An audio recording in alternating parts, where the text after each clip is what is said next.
Hello friends, welcome back Spanish channel நண்பர்களே. இப்போ பார்த்தீங்கன்னு வச்சுக்கோங்களேன், ஒரு முக்கியமான அரசியல் சம்மந்தப்பட்ட நியூஸை ஒரு இசை அமைப்பாளர் அதிரடியாக சொல்லியிருக்கிறாரு. அதாவது முதலமைச்சர் விஜய் அவர்கள் வேஸ்ட்டாக த்ரிஷாவையும் விடலையா, இதில் சிவகார்த்திகேயன் அரசியலுக்கு வரலாம் அப்படிங்கிற மாதிரி அதிரடியாக அந்த இசையமைப்பாளர் சில தாள்களை குறிப்பிட்டு கூறியிருக்கிறாரு. அவர் குறிப்பிட்டு கூறிய அந்த சில தாள்கள் தான் தற்போது சமூக வலைத்தளங்களில் வைரலாக பரவி விவாதமாக மாறியிருக்கு. வாங்க அந்த இசையமைப்பாளர் அப்படி என்ன குறிப்பிட்டு கூறியிருக்கிறாருங்கிறத இந்த வீடியோவில் பார்க்கலாம். தமிழ்நாடு அரசியலில் யாரும் எதிர்பார்க்காத ஒரு விஷயம் நடந்திருக்கு. திமுக அதிமுக தான் பிரதான அரசியல் கட்சிகள் என்று இருந்த நிலைமையை விஜய் மாற்றியிருக்கிறார் என்று சொன்னால் அது மிகையாகாத உண்மை.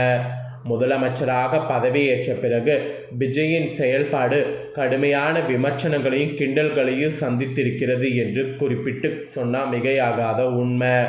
அதில் திருச்சி கிழக்கில் சில நாட்களுக்கு முன்பு அவர் பேசியதை என்ன சொல்வதனே தெரியவில்லை என்று தாவேகாவினரே புலம்புவதாகவும் தாள்கள் பரவி வருது. இந்நிலையில் பிரபல இசையமைப்பாளர் ஜேம்ஸ் வசந்தன் தனது முகநூலில் கட்டமான பதிவை ஒன்று வெளியிட்டிருக்கிறார். இது குறித்து அவர் தன் முகநூல் பக்கத்தில் என்ன குறிப்பிட்டிருக்கிறாரோ அதை தான் நான் உங்களுக்கு சொல்ல போகிறேன். அதுதான் இப்போ ட்ரெண்டிங்கில் போயிட்டுருக்கு. அரசியல் 2026 ஃபஸ்ட்டு தேர்தல் முடிவுகளுக்கு பிறகு நான் எழுதக்கூடிய முதல் அரசியல் கருத்து இதுதான். ஒரு மாதம் கழித்து பேச எழுத தீர்மானித்திருப்பது நான் ஃபஸ்ட்டே பிளான் பண்ணி வச்சுருந்தேன். நான் எதிர்பார்க்காத எனக்கு ஒவ்வாத முடிவுகள் என்பதால் உணர்வுகள் மேலோங்கி எதுவும் பேசிவிடக்கூடாது என்பதாலும் நான் சொல்வது ஆற்றாமை என்று விளங்கிவிடக் கொள்ளப்பட்டால் கருத்து சென்றடையாது என்பதாலும் இந்த காலத்தை எடுத்துக்கொண்டு இப்போ நான் உங்களுக்கு இந்த விஷயத்தை சொல்ல போகிறேன் அப்படிங்கிற மாதிரி அவர் குறிப்பிட்டு ஆரம்பிச்சிருக்கிறாரு. தேர்தலுக்கு முன் நான் நடிகர் விஜய் பற்றியும் அவரது ஆற்றலை பற்றியும் நல்லா கவனித்திருந்திருக்கிறேன். என்ன சொல்லி வந்தோன்னு அதிலிருந்து அவர் கொஞ்சம் கூட மாறுபடாமல் அப்படியே அவர் அதே இதோடு தான் இருக்கிறாரு. நான் சொன்னது அனைத்தும் சரியாக நிரூபித்து இருக்கிற மாதிரி இருக்குது. அவருடைய செயல்பாட்டில் அதிர்ச்சி அடைந்து வருபவர் அவருக்கு வாக்களித்தவர் தான். பலர் என்னை தொடர்பு கொண்டு புலம்பி வராங்க.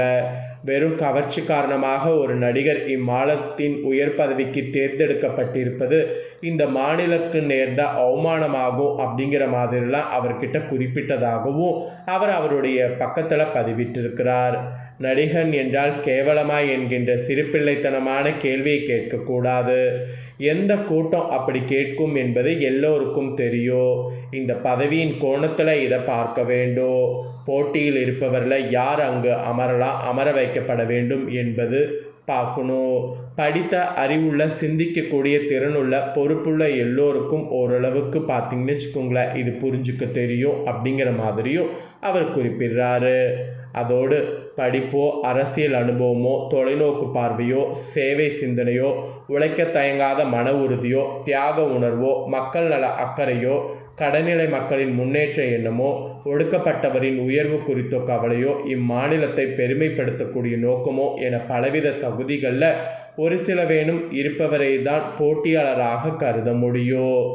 ஸோ அதனால் ஈஸியாக பார்த்தீங்கன்னு வச்சுக்கோங்களேன் யாரையுமே நம்ம நம்பக்கூடாது அப்படிங்கிற மாதிரியும் அவர் பதிவில் குறிப்பிட்டிருக்கிறாரு. இதில் இன்னும் சில விஷயங்கள் விவாதமாக மாறுவது குறிப்பிட்டிருக்கிறாரு.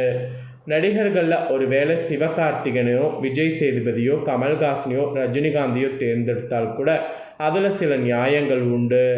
சிவகார்த்திகேயன் MBA பட்டதாரி, நிர்வாகத்தில் 8 கல்வி இருக்குது, ப்ராஜெக்ட் செய்த சமயத்தில் ஓரிரு நிறுவனங்களில் பணிபுரிந்ததும் இருக்குது, தந்தை இழந்து வாழ்க்கை சவால்களை ஒரு கட்டத்தில் உணர்ந்து வேலைக்கு அங்கங்கு முயன்று உயர்ந்த அனுபவம் இருக்குது.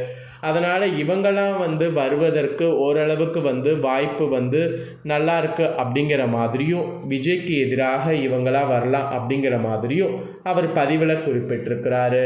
விஜய் சேதுபதி கூட அரசு பள்ளியில் படித்து எல்லாவித அடிமட்ட வேலைகளையும் செய்து வருமானம் போதாமல் வளைகுடா நாட்டுக்கு சென்று வாழ்க்கை போராட்டத்தின் கடுமையான உண்மைகளை உணர்ந்து போராடி வாய்ப்பு தேடி அலைந்து உயர்ந்த அனுபவம் இருக்குது. கமல்ஹாசன் தீவிர வாசிப்பாளர், அறிவு பசி கொண்டவர், சிந்தனையாளர், எழுத்தாளர், உலக வரலாறுகளை படித்தவர். அவருக்கென ஒரு பாதை உண்டு, அவர் வந்தாலும் நல்லா இருக்கும் அப்படிங்கிற மாதிரியும் அவருடைய பேச்சில் குறிப்பிடுறாரு. அதோடு ரஜினிகாந்த் ஒரு பஸ் கண்டக்டராக இருந்து போராடி திரைப்படத்துக்குள் வந்த பிறகு பல தனிப்பட்ட வாழ்க்கை சவால்களை சந்தித்து இந்த இடத்துக்கு உயர்ந்தவர். ஆன்மீக அனுபவமும் ஒரு பலம். இவர்கள் எல்லாருமே நிஜ வாழ்க்கையில் பல கூறுகளை சந்தித்து எதிர்கொண்டு வெற்றி கொண்டவர்கள். ஆனாலும் இவர்களை உடனே முதல்வராக்கி விட முடியாது. ஒரு சட்டமன்ற உறுப்பினராகி அமைச்சராக கூட செயல்பட முடியும். இப்போது அமைச்சர்கள் என்கின்ற பெயரில் இருக்கிற சில கோமாளிகளை பார்க்கும்போது இவர்களே சிறந்தவர்களாக இருப்பார்கள் என்று அவர் மேலும் அவருடைய பதிவில் குறிப்பிட்டிருக்கிறாரு.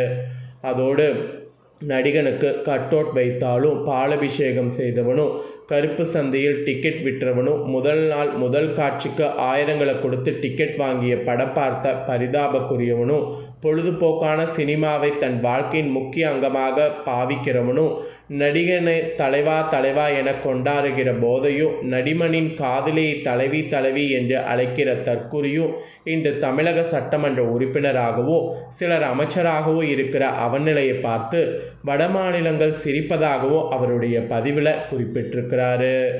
இவர்கள் இன்று அந்த இடத்தில் அமர்ந்ததற்கு ஒரே காரணம் கவர்ச்சியில் ஈர்க்கப்பட்டது தானே, வேறென்ன? இவர்களுக்கு வாக்களித்தவர்கள் கவர்ச்சி நாயகனுக்கு தானே.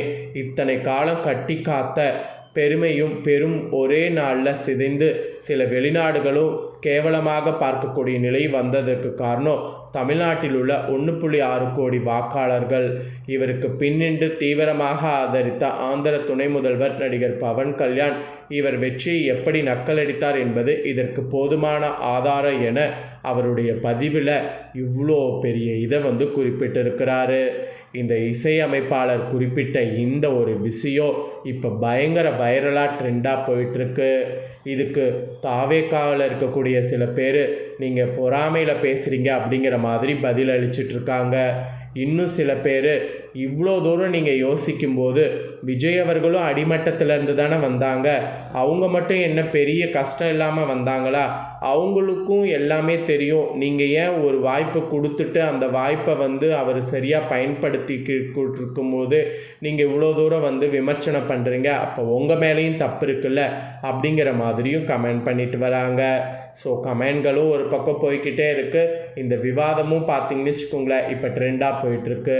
ஸோ இதை பற்றிய உங்களுடைய கருத்து என்னங்கிறத கமெண்ட் பண்ணுங்கள். இசையமைப்பாளர் அதிரடியாக இந்த மாதிரி சொன்னது எந்த அளவுக்கு தப்பு அப்படிங்கிறத நீங்கள் நினைக்கிறீங்கிறத கமெண்ட் பண்ணுங்கள். இல்லை இவர் சொன்னது போல் அப்படிதானா அப்படிங்கிறதையும் கமெண்ட் பண்ணுங்கள். இதை உங்கள் ஃப்ரெண்ட்ஸ் ஃபேமிலியில் இருக்கவங்களும் பார்க்கட்டும், அவங்களும் இந்த நியூஸை தெரிஞ்சுக்கிட்டோம். இதே போல் புதிய நியூஸை தெரிந்து கொள்ள சேனலை சப்ஸ்கிரைப் பண்ணுங்கள், கூட பெல் பண்ண ப்ரெஸ் பண்ணுங்கள். ஃபஸ்ட் டைம் பார்க்குறவங்க அதை நீங்கள் பண்ணிட்டீங்கன்னா இனி நான் போகிற மாற்ற அப்டேட்டான எல்லா வீடியோஸும் உடனுக்குடனே தெரிந்து கொள்ளலாம். ஸோ மறக்காமல் பண்ணுங்கள். நெக்ஸ்ட் இதே போல் சுவாரஸ்யமாக வேறொரு நியூஸில் உங்களை சந்திக்கிறேன். நன்றி, வணக்கம்.